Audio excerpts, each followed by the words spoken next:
Kishi is an average 40-year-old loser who has no girlfriend because he is low-key ugly and also busy working all the time on his days off.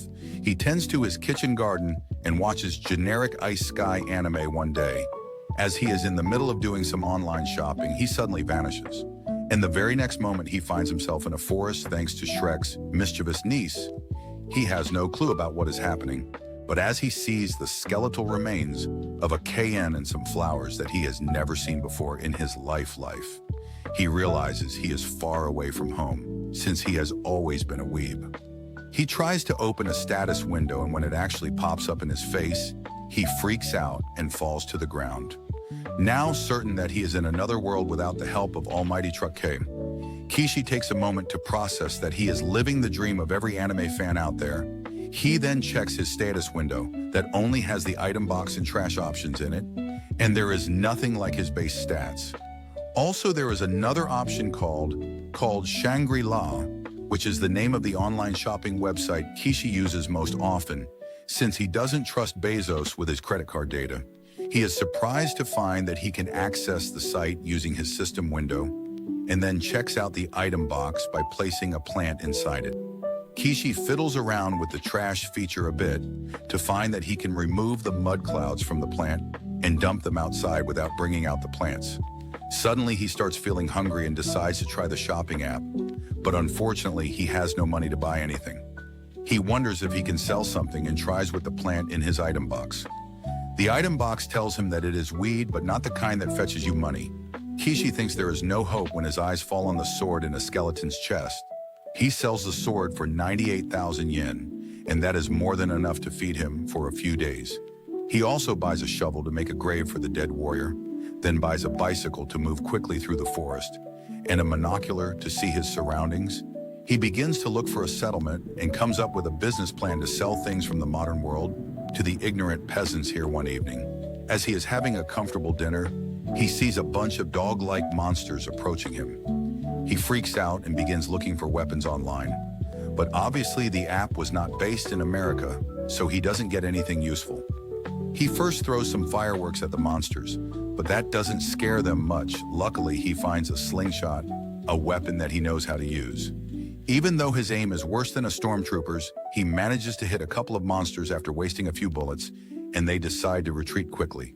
Kishi uses this chance and cycles away from them as fast as he can, not stopping till it is morning. He is at the edge of the forest now and finds that there is a city nearby. He thinks this is the start of his business empire, and he purchases a leather bag and some black pepper. With the last of his funds, he begins heading towards the road, crossing the tall grass, and almost gets run over by a merchant car garage. The merchant F learns that Kishi is heading towards the city as well, so he gives him a ride alongside the traveling bard. Once they reach the city, Kishi helps Afeyu unload some stuff. Few thanks him, but Kishi says he should be the one thanking him for telling him a lot about the city and business on the way to thank Fao. Kishi gives him the bag of black pepper, and this makes the blonde merchant nervous. He whispers in Kishi's ear to stop thinking about selling spices because a scary merchant group named Bopa has the monopoly on it, who says that one should never sell spices openly, but if it is a private deal, it is fine.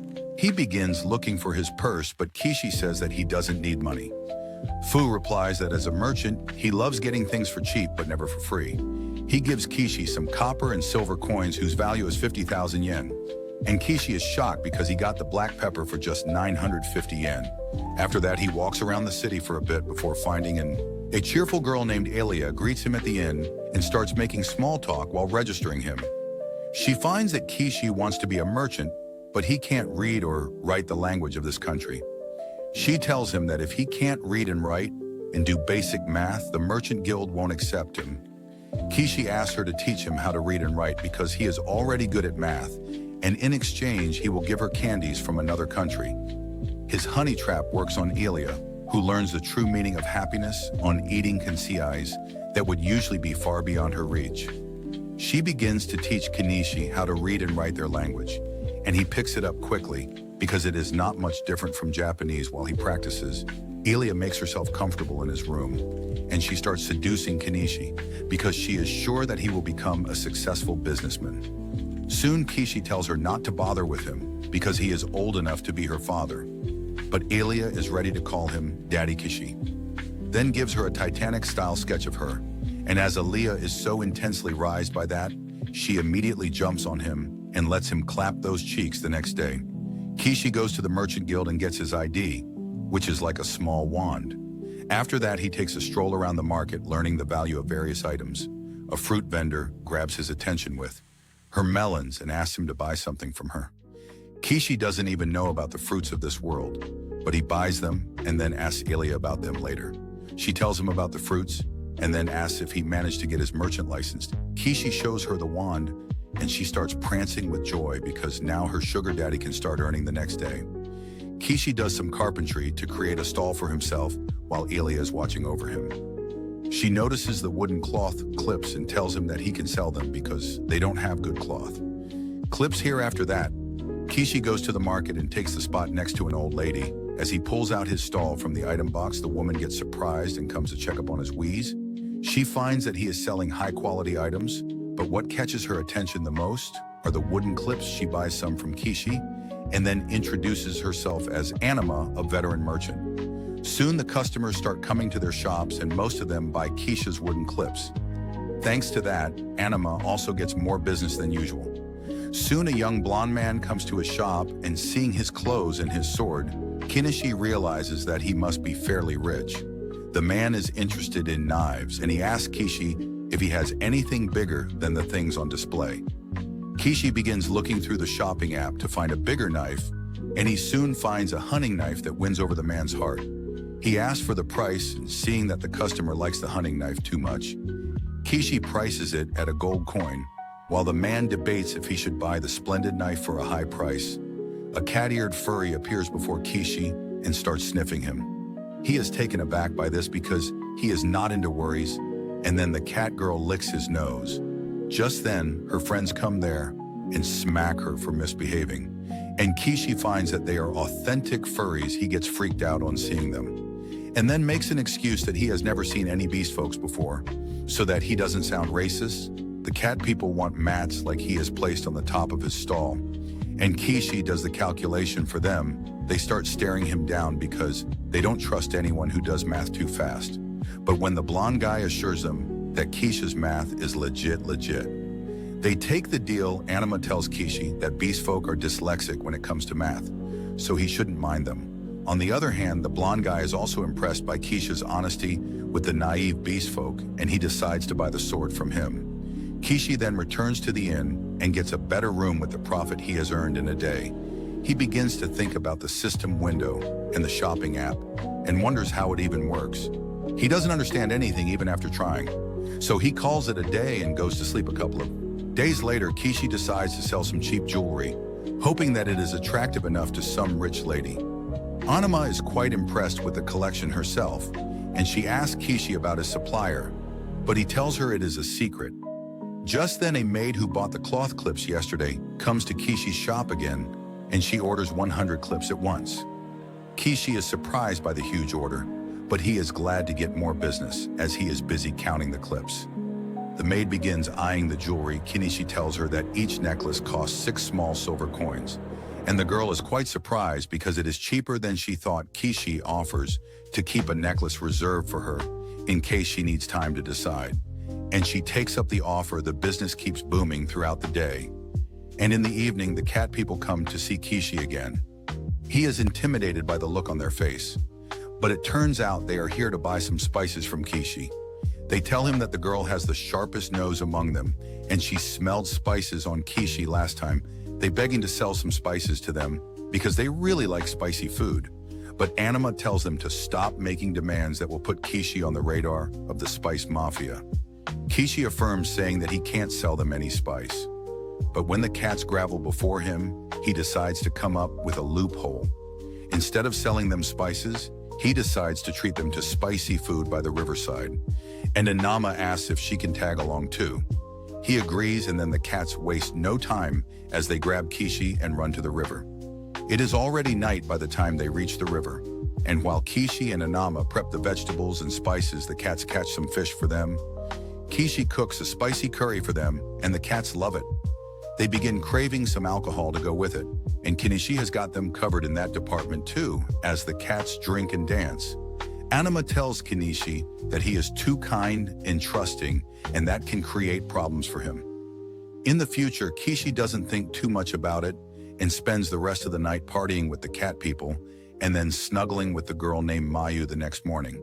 As he goes back to his inn, Ilya becomes jealous as she sees Mayu's hair on his shirt, and Kishi starts fearing that he will no longer get the Gluck Glock 3000 from her. Anyway, he sets up shop in the same spot again when suddenly a pretty girl with a gravity-defying plot walks towards him. Kishi is smitten by her, and then he notices the maid behind her. He asks if she is here to buy the necklace, and she pays him for it.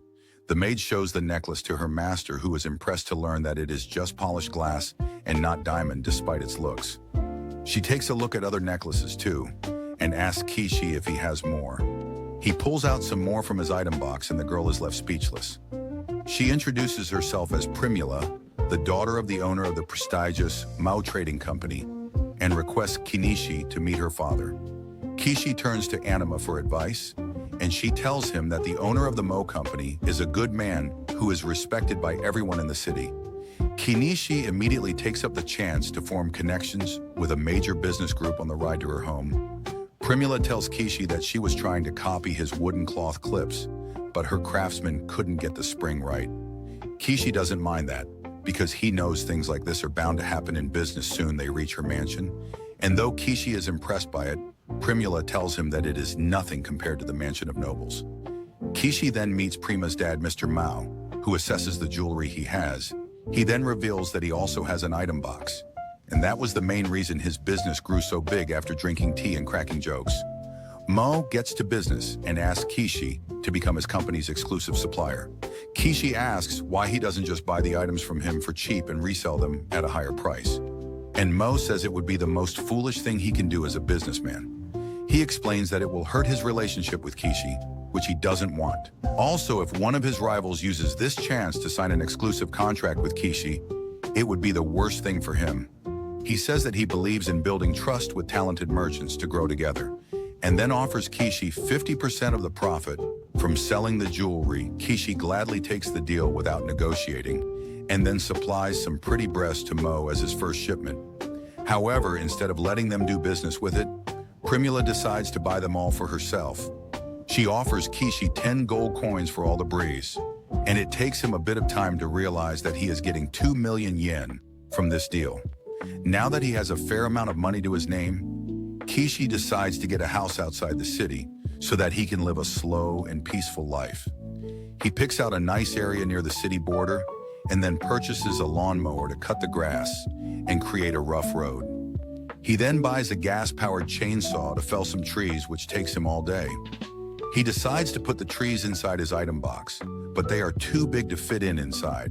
That's what she said, so he cuts them down to smaller pieces and finds that he cannot store anything that is longer than 10 meters. He decides to call it a day with that, and the next morning he starts digging out the tree stumps from the ground. However, that is much harder than just cutting trees down with a chainsaw, and Kishi gives up before even exposing the roots of the first tree.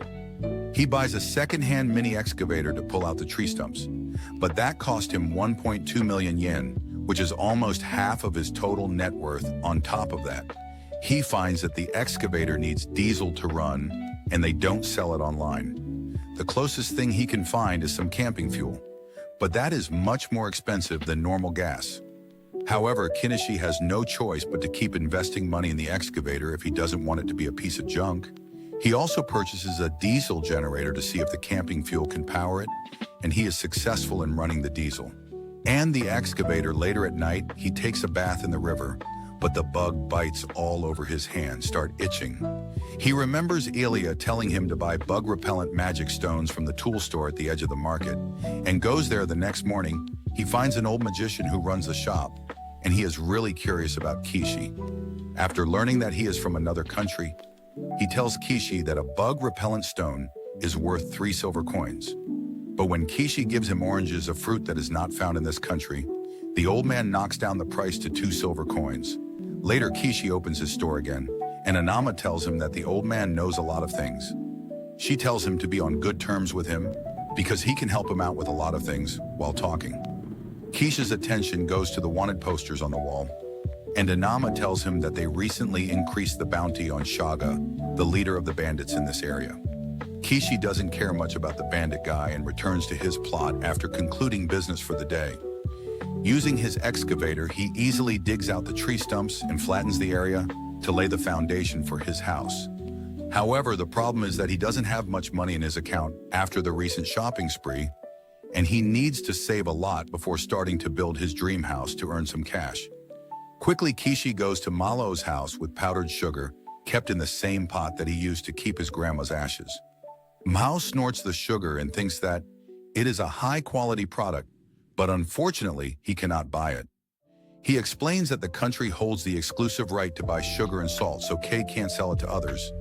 He gets depressed on hearing that, but then Mo tells him that the jewelry is getting popular among the nobles, so Kishi decides to deal in only that. For now, he gives some brias to Mo, and that earns him 15 gold coins, which equals 3 million yen. That is more than enough for him to purchase a log cabin online, and he orders it without even reading the details. Only after a pile of wood lands in front of him, he realizes that he has to build the cabin himself. Depression hits him again, but he feels better after reading the instructions and decides to assemble the cabin by himself because it seems easy enough. Luckily, the cat people pass through the area soon, and they decide to help him to repay him for sharing the delicious meal with them. Earlier, even with their help, it takes Kishi almost a month to build the cabin while maintaining his business on the side. He throws a barbecue party for the cat people on the completion of his house, and then goes inside to plop on his bed. That is pretty much the only thing in the cabin after. After that, he starts working on furnishing his house, and it takes him another month and a lot of money. He makes a wooden fence to surround the house and garden. He then buys a portable bathroom to compost his into manure. He also installs the plumbing in the house by himself, and then purchases solar panels and batteries so that he can have a constant supply of electricity. As the cherry on the top, he purchases a bath tank and enjoys his first hot bath since coming to this world after his home is fully furnished. Kishi goes to the inn and tells Ilya that he has his own place now, so he won't be staying here. He thanks her for everything, and she is left speechless because she didn't think he would move away so soon. The next morning, Kishi rides his cycle into the forest, and with the help of a DSLR, he recently purchased clicks pictures of the flowers that he has never seen before. Suddenly, an arrow hits his bike, and he crashes onto the ground before he can even process what is happening. More arrows come towards him, but luckily he dodges all of them as he hides behind a tree. He hears some forest-dwelling beast folk talking about him. They don't like Kishi because he built a house near the forest, and they decide to kill him so that he doesn't bother them. Kishi realizes that he doesn't have to play nice with these racist pricks. So he uses all the weapons in his arsenal. He first shoots them with his slingshot, and even though his accuracy is really low, the damage is enough to knock down the beast folk in one hit. He then throws some fireworks to intimidate them, and then summons his excavator to send them running. He then decides to head back home. When suddenly he hears someone crying behind the bushes, he goes to see who is it, and to his surprise, it is a huge purple cat who has been injured by the arrows of the beast folk. Kishi wants to help it, but he is worried that he may get bitten, so he purchases some cushions and ties them around his arm and neck. He then pulls out the arrow from the cat's body, and it doesn't try to fight him. So he realizes that he can treat it further. He then sanitizes its wound with alcohol and then applies antiseptic cream before giving the cat some painkillers. However, he is not sure if the cat can survive being out in the wild. So he takes it home. He grows concerned when the cat doesn't even move. And the next morning, he goes to the old wizard to ask if there is a way to heal it. Using magic, the old wizard calls him crazy for trying to save a bobcat and suggests he sell its skin. Instead, Kishi doesn't want to do that. And then the cat girl Mayu finds him. She learns the story and tells him that bobcats are considered messengers of God among her people, and she wants to see it. Kishi takes her to his place and finds that the wild bobcat has become a little active to thank him for saving the cat. Mayu hunts some birds and then gives him the gluck gluck. 2000 at night, after a few days have passed, the bobcat is fully healed and Kishi lets it out in the wild. He takes some time off from his shop after that and instead focuses on farming since he needs a lot of water for that. He decides to dig a well for his own use, and it takes him about a week to do that, just as he is about to take a bath.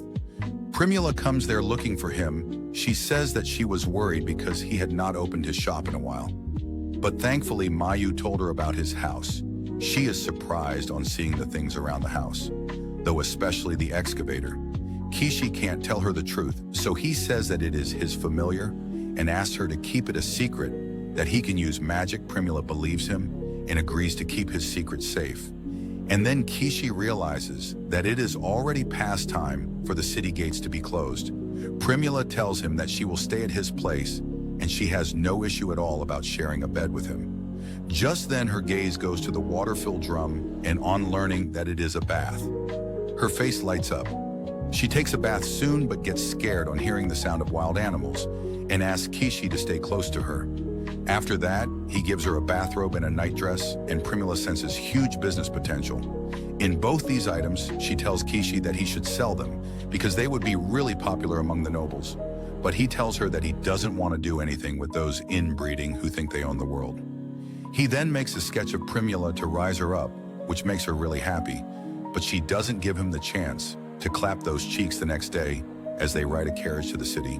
Kishi wonders how is he going to explain to Mao that he spent a night with his daughter. But luckily, Mao is an open-minded person, so he doesn't ask anything about it. And then Kishi decides to show him some sensuous lingerie that will be a hit among women who want to seduce someone. Mao face palms thinking that his daughter wore this last night when she stayed over at Kishi's place, but he tells her that he was just joking and puts it away. Just then the maid comes there with their ledgers because the kingdom is changing the method in which business records are kept. Mo explains that recently the technique called double bookkeeping is being made popular all over the country thanks to a certain man who has lately influenced a lot of their kingdom's policies. That is obviously a term from the modern world.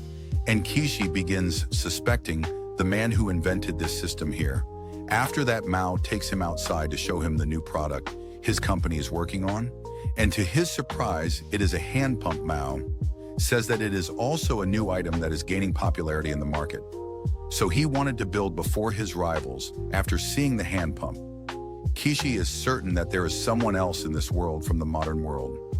After that day, Primula starts coming over to Kishi's house often, and sometimes she stays the night. On one such night, she tells him that she has to go on a purchase run for 1 month tomorrow, and she came here before that for something important.